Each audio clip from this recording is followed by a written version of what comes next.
नमस्कार, आप देख रहे हैं दूरदर्शन किसान कार्यक्रम कृषि दर्शन में आप सभी का स्वागत है। मैं हूं ज्योत्सना टंडन।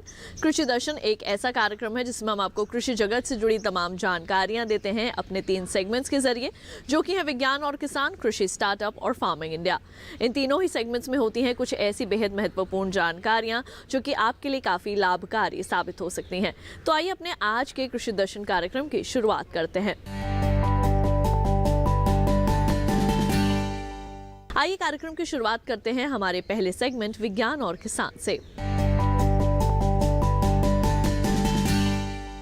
किसान भाइयों बहनों, राजमा एक दलहनी फसल है और पोषक तत्वों से भरपूर राजमा हमारी सेहत के लिए भी काफी हितकारी होता है। उत्तराखंड में इसकी खेती सबसे अच्छी की जाती है, लेकिन हमारे उत्तराखंड के किसान जो हैं वो गन्ने के साथ इसकी सहफसली खेती कर ज्यादा लाभ प्राप्त कर रहे हैं। तो किस तरह से उत्तराखंड के किसान कर रहे हैं राजमा की खेती, आइए जानते हैं इस रिपोर्ट में।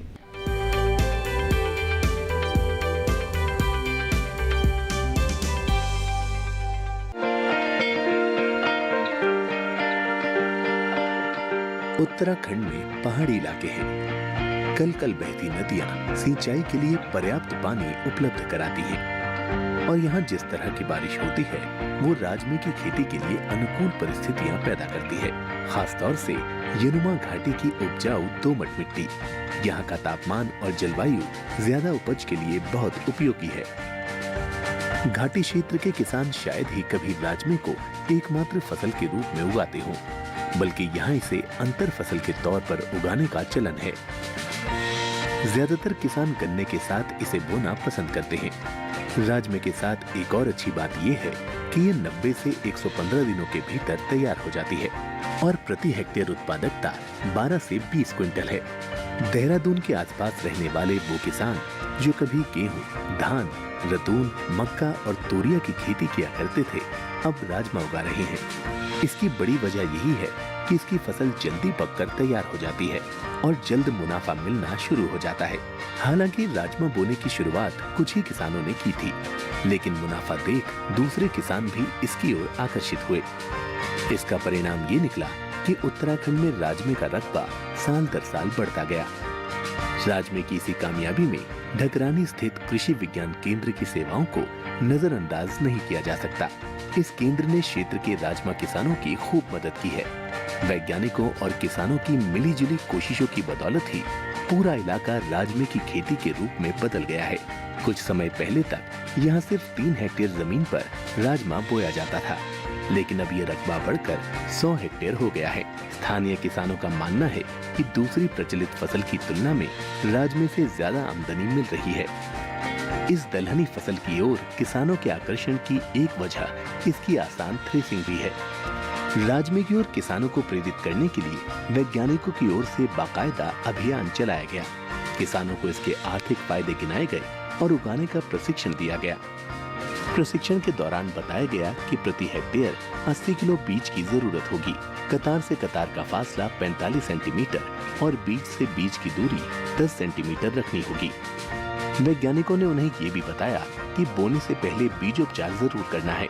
इतना ही नहीं, प्रशिक्षु किसानों की मिट्टी को भी जांच के लिए प्रयोगशाला भेजा गया और जांच रिपोर्ट के आधार पर ही उर्वरकों की सिफारिश की गई।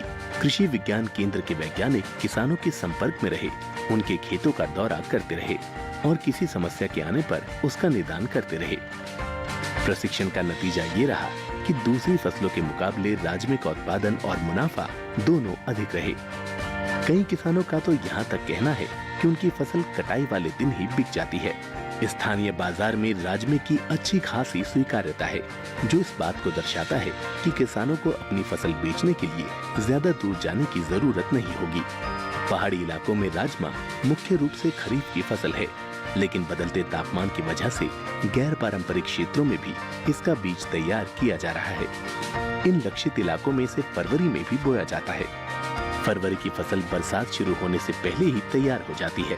वैसे राजमा सेहत के लिए भी बहुत मुफीद है। इसमें कैलोरी, प्रोटीन, कार्बोहाइड्रेट और फाइबर के अलावा वसा भी मौजूद होती है। 100 ग्राम उबले राजमे में 8.7 ग्राम प्रोटीन, 22.8 ग्राम कार्बोहाइड्रेट, 6.4 ग्राम फाइबर और 0.5 ग्राम वसा होती है।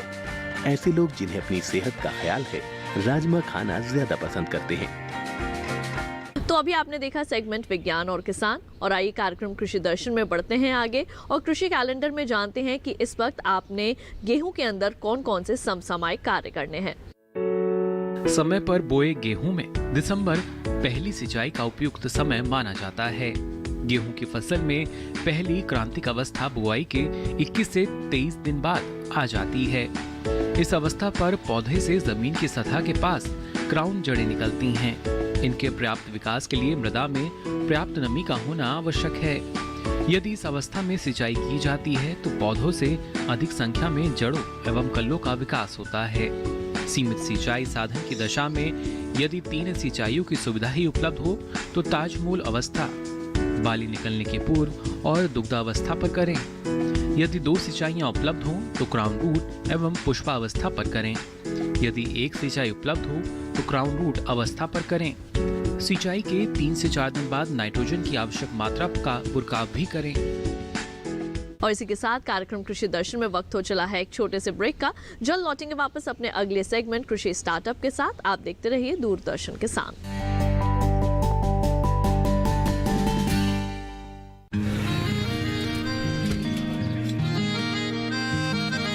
क्या बात है भाई, आजकल तो काफी खुश नजर आ रहे हो। क्यों ना हो, अब मैं ऑर्गेनिक खेती जो कर रहा हूँ ये पूरा प्राकृतिक है, ऑर्गेनिक है। इसमें हमारे खेत, हमारी फसल और हमारी जेब सब फायदे में होते हैं और इसमें लागत भी कम है। जी हाँ, आप भी ऑर्गेनिक खाद का प्रयोग करें, अपनी फसल और मिट्टी को तंदुरुस्त बनाएं और आपकी आमदनी में इजाफा करें। अधिक जानकारी के लिए किसान call centre toll free number 1800-180-1551 पर कॉल करें और लॉग ऑन करें kisan.gov.in और farmer.gov.in। कृषि और किसान कल्याण मंत्रालय द्वारा किसान हित में जारी।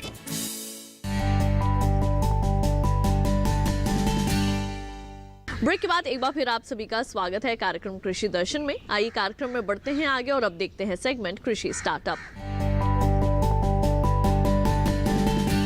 किसान भाइयों बहनों, रसायनों का अत्यधिक उपयोग करना फसलों और हमारी सेहत दोनों के लिए ही नुकसानदायक होता है। और रासायनिक अगर खेती आप करते हैं तो उसमें हमारी जो मिट्टी की उर्वरक शक्ति होती है उसको भी बेहद नुकसान पहुंचता है।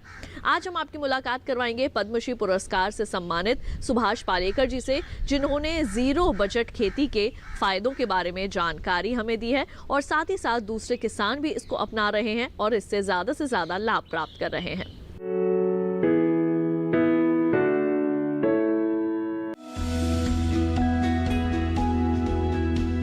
सुभाष पालेकर एक भारतीय कृषक एवं कृषि विशेषज्ञ हैं।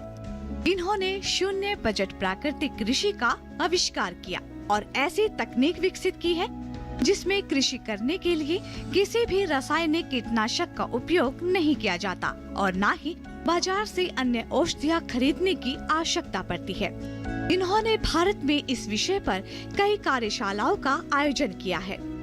सुभाष पालेकर का जन्म वर्ष 1949 में भारत में महाराष्ट्र के विदर्भ क्षेत्र में बेलोरा नाम के एक छोटे से गांव में हुआ था। इन्होंने नागपुर से कृषि विषय में स्नातक की डिग्री प्राप्त की। कॉलेज की शिक्षा के दौरान वह सतपुड़ा आदिवासी क्षेत्र में जाकर उनकी समस्याओं के बारे में आदिवासियों के साथ काम किया। पढ़ाई के बाद वर्ष 1972 में वे अपने पिता के साथ कृषि करने लगे। उनके पिता एक किसान थे, लेकिन कॉलेज में रासायनिक कृषि सीखने के बाद इन्होंने भी रासायनिक कृषि करना शुरू किया।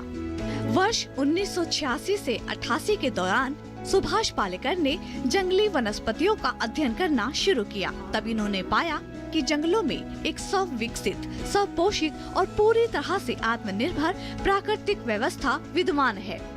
जंगलों में एक पारिस्थितिकी तंत्र है जिस पर वनस्पतियों का विकास होता है। उन्होंने प्राकृतिक व्यवस्था का अध्ययन किया। वर्ष 1989 से 1995 के दौरान जंगल की उन प्राकृतिक प्रक्रियाओं का अपने खेत पर परीक्षण कर देखा। इन 6 वर्षों के शोध के कार्य के दौरान उन्होंने 154 अनुसंधान परियोजनाएं पूर्ण की। इसके बाद सुभाष पालेकर ने शून्य बजट प्राकृतिक कृषि की तकनीक आरंभ की, जिसका प्रचार उन्होंने कार्यशालाओं, सेमिनार के माध्यम से किया और इस विषय पर मराठी, हिंदी, अंग्रेजी, कन्नड़, तेलुगु, तमिल भाषाओं में अपनी पुस्तकें लिखी और भारत भर में किसानों के द्वारा स्थापित कृषि के हजारों मॉडल भी विकसित किए। सुभाष पालेकर का अधिकतर समय किसानों के प्रशिक्षण शिविर में बीतता है। यह किसानों को निशुल्क कृषि प्रशिक्षण भी देते हैं। पिछले 20 सालों से लगातार शून्य लागत प्राकृतिक कृषि की खेती का प्रशिक्षण देने सिर्फ देश ही नहीं बल्कि विदेशों में भी जाते रहे हैं। आज इस पद्धति को अपनाकर लाखों को बिना लागत के खेती से अपनी आय बढ़ाते हुए मुनाफा कमा रहे हैं। सुभाष पालेकर ने शून्य बजट प्राकृतिक कृषि को विकसित कर कृषि के क्षेत्र में काफी बड़ा योगदान दिया है। इनके इस प्रयास से खेती की नई दिशा तो मिली ही है, साथ ही इन्होंने किसानों को भी प्रोत्साहित किया है। प्राकृतिक कृषि को बढ़ावा देकर इन्होंने कृषि को और भी मजबूती दी है। साथ ही किसानों को कम लागत में अधिक मुनाफा देने वाले रास्ते से भी अवगत कराया है, जिसके फलस्वरूप किसान अपनी आय दुगनी करने में भी सफलता हासिल कर सकेंगे। तो अभी आपने देखा सेगमेंट कृषि स्टार्टअप। आइए कार्यक्रम में बढ़ते हैं आगे और अब शामिल करते हैं किसानों के कृषि से जुड़े सवाल और कृषि वैज्ञानिकों के जवाब। प्रश्न हम ले लेते हैं विकास शर्मा जी का, जो कि रसौली जिला बदायूं से उत्तर प्रदेश से पूछ रहे हैं। बांस के अचार की जानकारी और उसके फायदे। जब हम बैम्बू के अचार की बात करते हैं तो आमतौर पे ये उत्तर पूर्व भारत में जैसे सिक्किम है, नागालैंड है, मणिपुर है, इन राज्यों में काफ़ी प्रचलित है। और इसके बनाने की जो विधि है, हमारे बहुत से कृषि विज्ञान केंद्र हैं जो इस कार्य में लगे हैं और किसानों को या दूसरे जो भी उद्यमी हैं उनकी मदद करते हैं। इस अचार के काफ़ी फ़ायदे हैं क्योंकि इसमें काफ़ी औषधीय गुण हैं, जैसे एंटीवायरल है, एंटीबैक्टीरियल है, इसमें पोटेश की मात्रा है, काफ़ी मिनरल्स हैं। तो इसके बनाने की जो विधि है, आप किसी भी अध्यक्ष को लिखेंगे कृषि विज्ञान केंद्र के, तो वो आपको इसकी पूरी जानकारी उपलब्ध करा देंगे, क्योंकि उस क्षेत्र में इसकी काफ़ी उपलब्धता मौजूद है, इसकी विधि भी अच्छे तरीके से तैयार है। तो आप उनके कृषि विज्ञान केंद्र के जो अध्यक्ष हैं उनको लिख दीजिए और वो पूरी जानकारी आपको उपलब्ध करवाएंगे। कार्यक्रम कृषि दर्शन में वक्त हो चला है एक और छोटे से ब्रेक का। जल्द लौटेंगे वापस सेगमेंट फार्मिंग इंडिया के साथ। आप देखते रहिए दूरदर्शन किसान।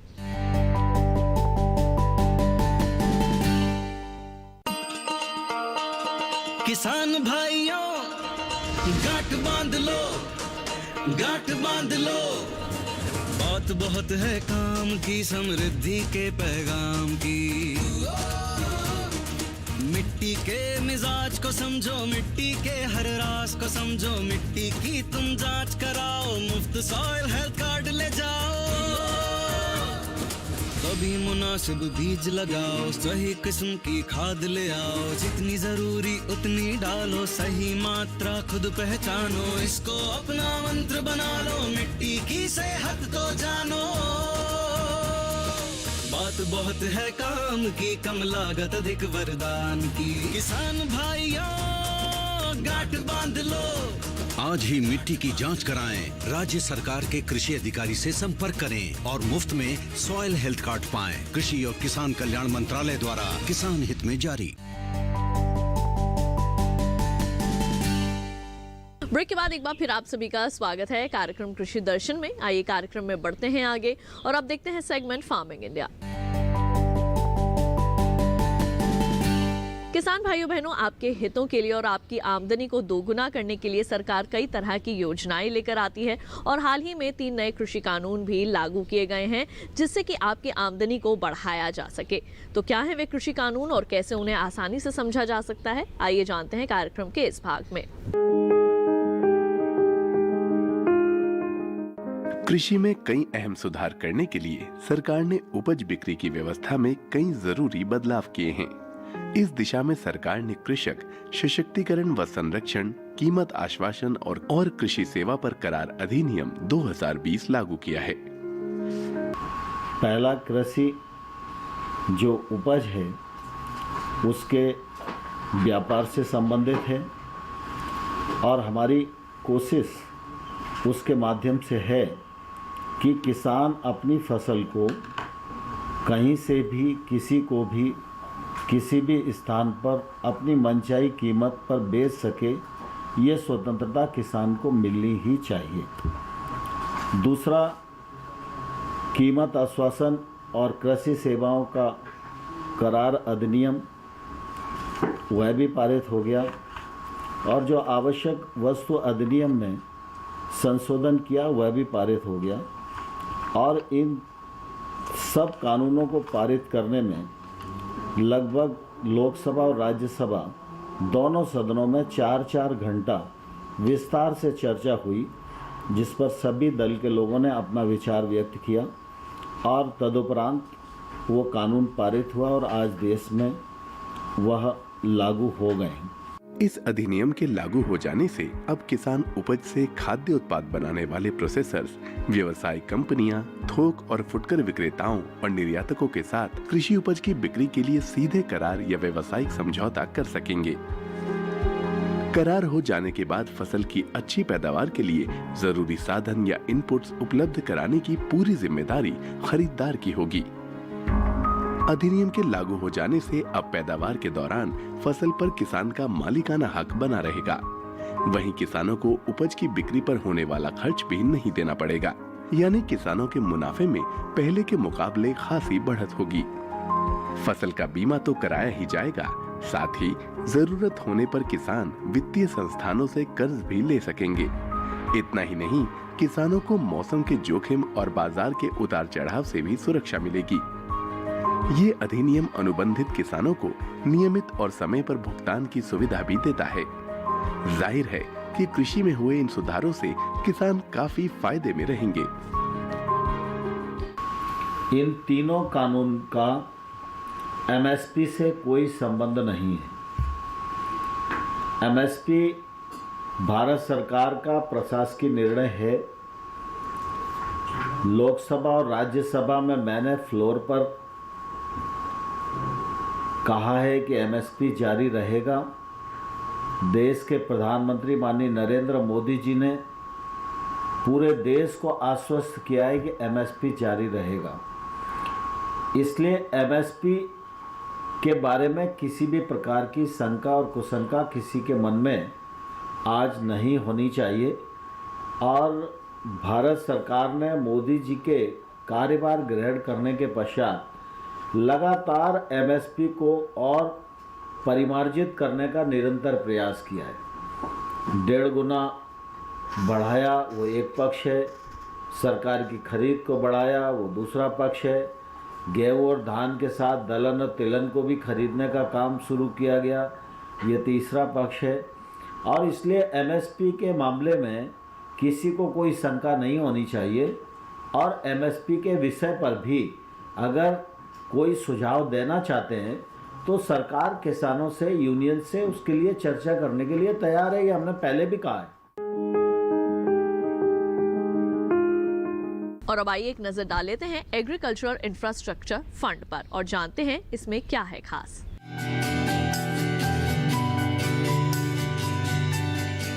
कृषि क्षेत्र के लिए अवसंरचना यानी बुनियादी ढांचा बहुत ही महत्वपूर्ण है। आंकड़े बताते हैं 15 से 20% उपज खरीदार तक पहुंचने से पहले ही बर्बाद हो जाती है। बर्बादी के बड़े कारणों में भंडारण की सही व्यवस्था का अभाव और प्रसंस्करण इकाइयों की कमी है। कृषि अवसंरचना जितनी मजबूत होगी, बर्बादी उतनी ही कम होगी। 1 लाख करोड़ की धनराशि ग्रामीण क्षेत्रों में भंडार गृहों, शीत गृहों, पैक हाउस के निर्माण और उनके विकास के अलावा बाजार व्यवस्था को दुरुस्त करने पर खर्च होगी। इसके साथ साथ प्रसंस्करण इकाइयां, निजी उद्यम, किसान उत्पादक संगठन और प्राथमिक कृषि ऋण समितियां, विपणन सहकारी समितियां भी इसका लाभ ले सकती हैं। साथ ही संयुक्त देयता समूह, बहुउद्देशीय सहकारी समितियां, कृषि उद्यमी, स्टार्टअप और संग्रहित अवसंरचना प्रदाता भी इसके हकदार होंगे। केंद्रीय एजेंसियां, राज्य एजेंसियां या स्थानीय निकायों की ओर से प्रायोजित सार्वजनिक निजी भागीदारी परियोजनाएं भी इस योजना का हिस्सा बन सकती हैं। कृषि अवसंरचना कोष असल में मध्यम या लंबी अवधि के ऋण की सुविधा प्रदान करता है। खास बात यह है कि सभी तरह के ऋणों में हर साल 2 करोड़ रुपए की सीमा तक ब्याज में 3% की छूट दी जाएगी। ये छूट अधिकतम 7 साल के लिए होगी। इसके अलावा 2 करोड़ रुपए तक के ऋण के लिए क्रेडिट गारंटी कवरेज भी उपलब्ध होगा। पुनर्भुगतान के लिए ऋण स्थगन कम से कम 6 महीने और ज्यादा से ज्यादा 2 साल के लिए हो सकता है। विशेषज्ञों का कहना है कि खेती और कृषि प्रसंस्करण आधारित गतिविधियों के लिए औपचारिक ऋण सुविधा ग्रामीण इलाकों में रोजगार के कई अवसर उत्पन्न करेगी। किसान भाइयों बहनों, खेती किसानी से जुड़ी तमाम जानकारियां अब आप अपने मोबाइल फोन में ही हासिल कर सकते हैं। आज हम आपको जानकारी देने वाले हैं पूसा कृषि ऐप के बारे में। क्या है ये ऐप और किस तरह से आप इसे आसानी से डाउनलोड करके इससे लाभ ले सकते हैं, आइए जानते हैं। इस पूसा कृषि मोबाइल ऐप के प्रयोग से किसानों को अपनी समस्याओं के समाधान की जानकारी आसानी से प्राप्त हो सकेगी। किसानों को मौसम के बारे में जानकारियां मिलेंगी और वे अपनी फसल को बचाने के लिए उसके अनुरूप उपाय कर सकेंगे। सरकार और वैज्ञानिक समय समय पर नई प्रौद्योगिकियों के साथ किसानों का सहयोग करेंगे। पूसा कृषि मोबाइल की ये सेवा भारतीय कृषि अनुसंधान परिषद ICAR की ओर से विकसित की गई है। फसल की नई किस्मों के बारे में, संसाधन संरक्षण, खेती के कार्य व्यवहार के साथ साथ खेती की मशीनरियों और उसके प्रयोग से संबंधित सूचनाएं किसानों को उपलब्ध कराएगी। अब आइए कार्यक्रम कृषि दर्शन में बढ़ते हैं आगे और एक नजर डाल लेते हैं आगे आने वाले 2 दिनों के मौसम के हाल पर। बुधवार को कोंकण गोवा में कहीं कहीं बारिश की संभावना। 2 दिन तमिलनाडु और पुडुचेरी में कुछ जगह बरसेंगे बादल। गुरुवार को कर्नाटक के तटीय इलाकों में कहीं कहीं बरसात के आसार। बुधवार को केरल में इक्का दुक्का जगह बारिश का अंदेशा। बुधवार को अंडमान और निकोबार द्वीप समूह में कुछ जगह बारिश संभव। लक्षद्वीप में गुरुवार को कुछ स्थानों पर बारिश होने का अनुमान। और अब आइए एक नजर डाल लेते हैं देश की मंडियों के हाल पर।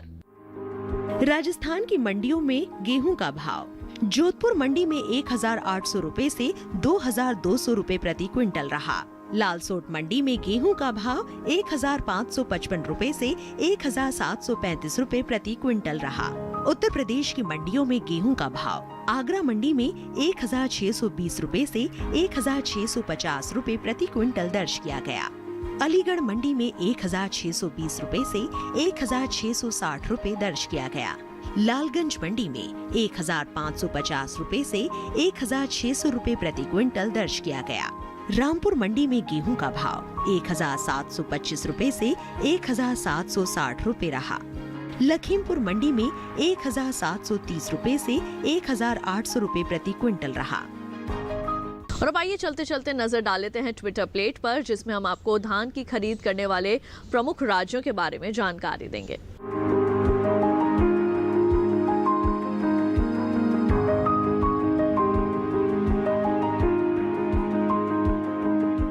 तो किसान भाइयों बहनों, हमारे आज के कृषि दर्शन कार्यक्रम में बस इतना ही। कृषि दर्शन आपका अपना कार्यक्रम है। इस कार्यक्रम के लिए अगर आप अपने कोई सुझाव देना चाहते हैं तो हमें पत्र लिख सकते हैं। हमारा पता है कृषि दर्शन, कमरा नंबर 58, CPC दूरदर्शन, खेलगांव, नई दिल्ली 110049। अगर आप हमें ईमेल करना चाहते हैं तो हमारा ईमेल ID है nationalkrishidarshan@gmail.com।